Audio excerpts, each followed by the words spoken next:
Hey guys, this is Patrick from STH. Today we have something that is extraordinarily exciting, and that is the new Ubiquiti USW-Leaf switch. Now this thing is a sub $2,000 switch that has 48 25Gb Ethernet ports along with 6 100Gb Ethernet ports. And so in the market, that is extraordinarily inexpensive, and we've been getting some questions on whether or not it's worth buying one of these things. We actually got this unit from the early access program, and normally you see a little red sticker that says this isn't for production or for reviews or anything like that. So we're going to call this not a review and just an overview. This was going to be a really short thing. It was going to be about say 5 minutes if we were going to do video at all. But then when Rohit and I were kind of working on it this week, we found a lot of points of feedback, and so this is actually going to be a little bit longer of a piece. Okay, looking at the front of the switch, you're going to see some fairly normal things. I mean, there's a bunch. 48 SFP28 ports, and those are your 25Gb Ethernet ports. Then when you look over at the other side, you see some QSFP28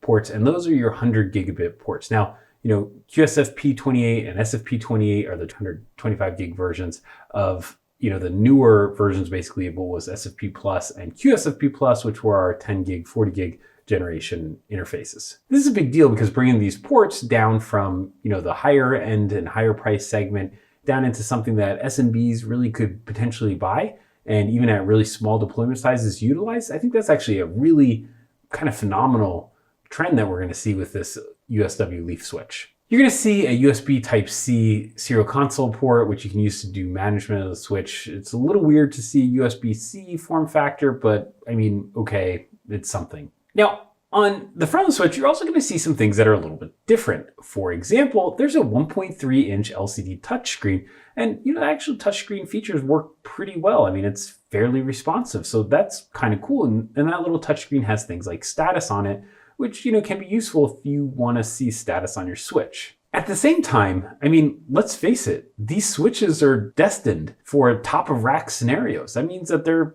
6 feet or about, say, 1.8 meters high off the ground. And when you have switches that are that high, what is that 1.3-inch LCD touchscreen going to do? Are you really going to, raise your hand up there, tap it? And of course you're not going to do that, right? You're going to use the software management tools like everybody else does. Now that LCD touchscreen is important for another reason, and that's the fact that it takes up space. So there's a couple ways that it takes up space. First, internally, there's actually another ARM processor that runs that LCD touchscreen. So that's, different, something else that we need. The other thing that you're not going to see on this switch is you're not going to see an out-of-band management port, which is kind of weird. On virtually every other 25Gb switch that you can buy, and most of the 10 gig switches, I mean, hey, even the MikroTik or MikroTik, 10 gig, $200 switches have these out-of-band 1 gig management ports because that's kind of the way everybody does stuff. I mean, if you look at servers, all the servers have IPMI out-of-band management ports because, well, that's the way people just architect their data centers. There's an out-of-band management network, and this switch doesn't have it because they don't have space because of this 1.3-inch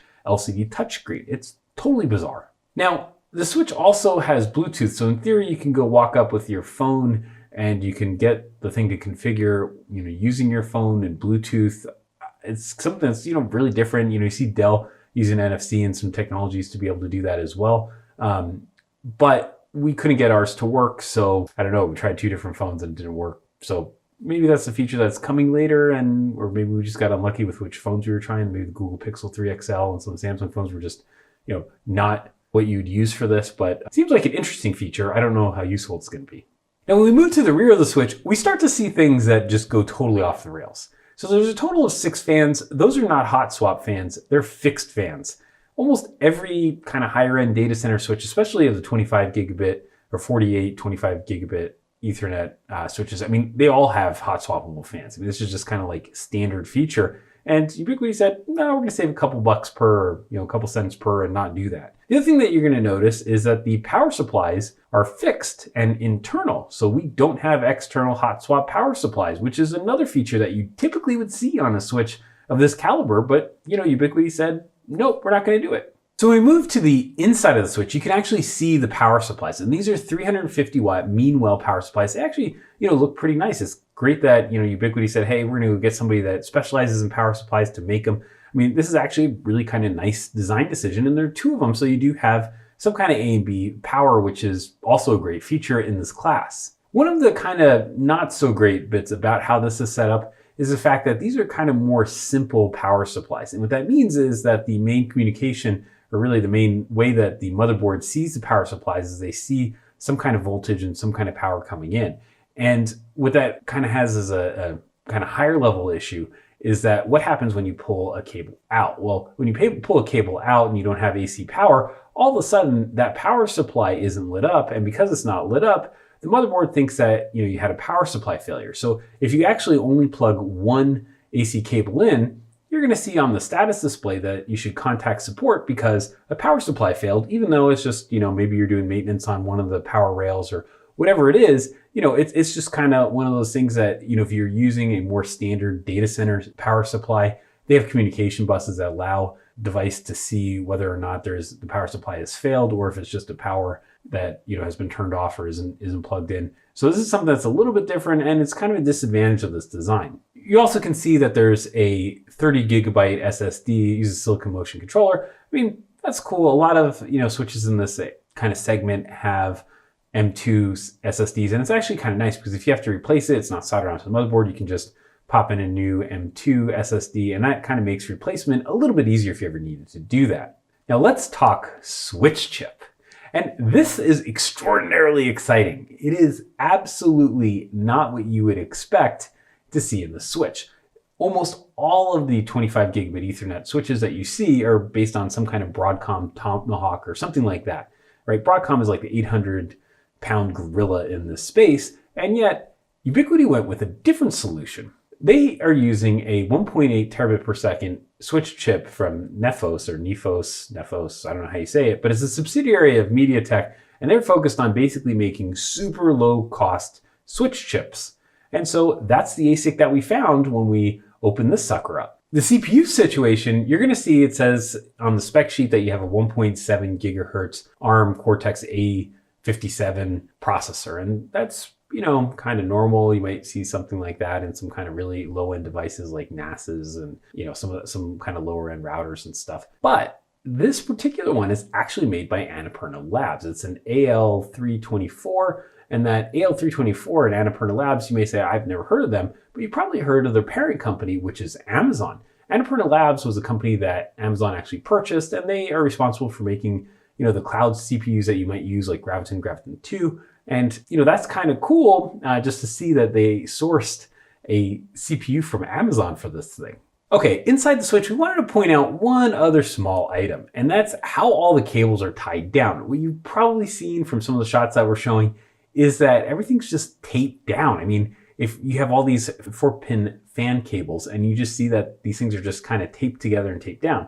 And that works. It kind of secures them. It's nice that they're not just flopping around. We like this overall, but if you think about it from a service standpoint, if you ever did have to replace a fan, well, you would replace the fan, you'd have to kind of undo the sticky tape. You'd have to probably find new sticky tape to go put it in there. It's just kind of different. Normally you see some kind of tie downs or you see zip ties or a combination of both. And Ubiquiti just said, you know what? Sure, everybody else does it the other way, but we're just going to save a couple pennies and do it differently. We really like the fact that Ubiquiti actually includes the 1U rails in the box. I mean, that's great. You can do 2-post or 4-post mounting. Either one works. We really like the fact that they did it. We would have liked to see, hey, it's 2020s. it's time for these things to be toolless. Nobody wants to go and sit there and screw in rack screws on a $2,000 or more device. It's time to go with toolless rails because they're just way easier. And, Dell does it, so it's not like people aren't doing it in the switch space. It would actually be a really nice usability component if they actually included toolless rails instead. I just want to take a quick second to talk about packaging because the packaging is like total Jekyll and Hyde, right? On one hand, the packaging is awesome. It feels like a consumer product. You feel like if you've never opened a switch before, it's going to feel like an awesome experience going in and everything's individually wrapped. All the little rail parts have their own little bags. It's just really well done. But at the same time, if you do work in data centers a lot, it's something that might seem a little bit weird. It takes a long time to unwrap everything. And, there are other little bits like they put all of the little screws and cage nuts and all that kind of stuff in their own little carrier instead of just a plastic bag like pretty much everybody else does. And the reason people put things in plastic bags is because you can't bring paper into a lot of data centers. But for some reason, Ubiquiti thought, hey, why don't we go make the main way that we're going to secure all of these, screws and little things that you don't want to drop into a little carrier is to put a little cardboard sleeve on it. So, they're kind of like these little things that you're like, guys, why in the world would you even go and innovate in these areas that are literally not usable for a lot of the target places that you're going to deploy these things? I mean, it's just like, this is really simple stuff if you've ever been in a data center, yet Ubiquiti for some reason has absolutely no clue, and they're designing a consumer experience that might be great for unboxing, but just doesn't really work for the use case that these things are intended for. And another really good example of that is the little SFP28 and QSFP28 covers. Now, Ubiquiti decided, hey, we're going to innovate and we're going to do some branding. And they put, these little covers on all of the cages, and they're important because, you don't want to get stuff in there. So it's kind of standard that you're going to get switches with these covers. But they decided, hey, we're doing some branding and we're going to actually put our logo in there. And, cool. It looks really nice when you take it out. It's a very flush front, which you don't normally see in switches, but there's a reason for that. Pretty much the entire industry uses little covers for SFP28 and QSFP28, but also like the older SFP Plus, the QSFP Plus, the older SFP if you want to go to the 1 gig generation. Like everybody uses these little covers that have little knobs on them. And the reason that they have little knobs on them is because, if they're at the top of a rack and you have to kind of like go out there and you have to, pull out something when there's a whole bunch of optics or DACs installed, it's actually really nice to be able to just kind of fumble around and find that little knob, pull the cover out, and then be able to do it. Especially when, these things are at the top of a switch and, these things are being done overhead. It's not really great lighting in data centers. There's a reason that all of the other vendors use knobs on there. Ubiquiti's don't have knobs because they decided to put their logo. And, this is like one of those areas that you innovate. It looks really cool, but on the other hand, it's completely impractical. It took forever to be able to pull all of the little covers off. And you're not even going to want to leave these covers on when they're in the data center because, frankly, if they're at the top of a rack and you have SFPs, you have DACs, you have whatever around it, there is no way you're going to be able to pull these things out in any kind of easy manner. You're going to take them off and you're not going to use the covers in real deployments. So it just kind of becomes one of these switch setup tasks that's just a total pain. And why they couldn't just use the same knobbed covers that everybody else uses is completely beyond me. So we went into packaging a lot here, and there's a good reason for that. So the same day that we did this USW-Leaf, we also unpacked two 100 gigabit switches, so 32 port 100 gig switches. We also did a couple lower end 1040 gig units. And what the net result of it was, it took like 15-20 minutes longer to get the Ubiquiti out of its box, all the little covers off, everything done and ready to deploy, than it did all the other switches. And that's just a pain in the butt. And the other thing is that because we can't bring paper into the data center, we're left with having to stick screws in either another plastic bag that we found or, stick them in a pocket. It's just beautiful experience. When you open the thing, it's beautiful, but it's not practical. And I have absolutely no idea why anybody that has ever spent any time in a data center would think that this is like the way that you should do it. Everybody else does it differently. They do it differently on server, they do it different on storage, and they do it different on networking side. Everybody in the data center does it a way for a reason because they've innovated over years and they found other things don't work. It may seem like a minor nit, but it's like 15-20 minutes per switch. And if you're paying remote hands for it, that's actually going to cost a significant amount of money. Okay, as part of our non-review, we actually want to talk a little bit about management. Now, the management, there are really two ways that you can do it. You either have a CLI or you have integration with the UniFi controller. Let's talk CLI for a second. It's pretty close-ish to what Cisco would be. There's actually a CLI guide that Ubiquiti has. And, it's not as fully featured. There are definitely features missing, but it's usable. Well, the UniFi controller integration seems great. Having a GUI management interface and SMB segment is definitely something that we would want to see. We did notice a challenge or two. Namely, we couldn't get the switch to connect to it. We tried setting up the newest as of February 1st UniFi controller, and we put that onto a server. We had Intel, Broadcom, Mellanox, QLogic NICs, 25 gig NICs in it. We tried directly connecting into the switch. We could ping everything. We could SSH into everything. It seemed like everything would be working, but we just couldn't get the controller to recognize the switch. And so we said, okay, well, maybe there was something funky even though we turned off all the firewalls, and maybe there's an issue. So what we did was we took the switch, we put it onto the same network that we had two UniFi APs, and the thought was, well, if it could discover and take control of the APs, then clearly doing the switch, we know the network works, so the switch should be no problem. And again, it didn't work. So maybe this is something that's going to come in the future. Maybe something that there's just some kind of funky bit in there. But at the end of the day, what a terrible experience if you're buying this switch and you want the GUI to work and it just doesn't work. And you're sitting around trying to figure out how the heck to get it to work. I mean, it's just kind of like one of those things that you're like, why isn't this working out of the box? And I'm sure that, there are other people that have gotten this all to work, and I have no idea why ours didn't, but, still, there's going to be a segment of the population that's going to have the same issue we did, and it's not really something that you want to see on a switch when a lot of other switches, like we've had Quanta units and et cetera that, actually have the web server with the management interface on the switch itself. So if you do want that GUI experience, at least you can get it, even if you can't do all central management through a single pane of glass. Okay, so let's talk about performance real quick. Now this is a 1.8 terabit per second switch chip, the Nephos chip. It's supposed to be able to do 3.6 terabits per second full duplex. We, kind of ran into some challenges, and this isn't a full review, but we were getting 25 gig speeds passing between 25 gig ports. We also could put the 100 gig ports and get 100 gig between those, and we could do multiple 20 gigs to the 100 gig ports. So it seemed like it was working reasonably well. We got about half populated, and it seemed okay. Again, Nephos is not the switch chip vendor that is really saying, hey, we're going to have the lowest latency, the best performance at all times. And really what they're saying is we're going to build something that's way less expensive than a lot of the kind of more industry standard solutions like Broadcom Tomahawk. Let's talk power consumption and noise. Now at idle, if you have a single power supply, we were seeing somewhere in the 75 to 80 watt range.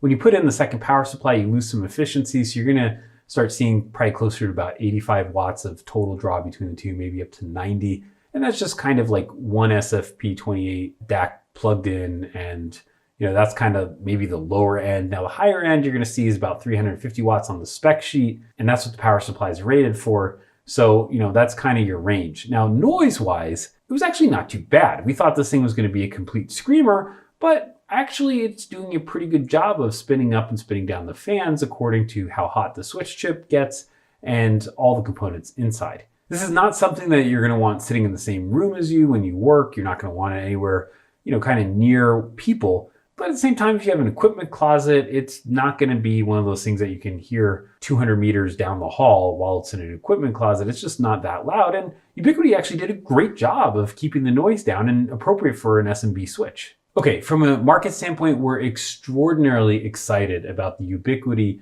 USW-Leaf switch.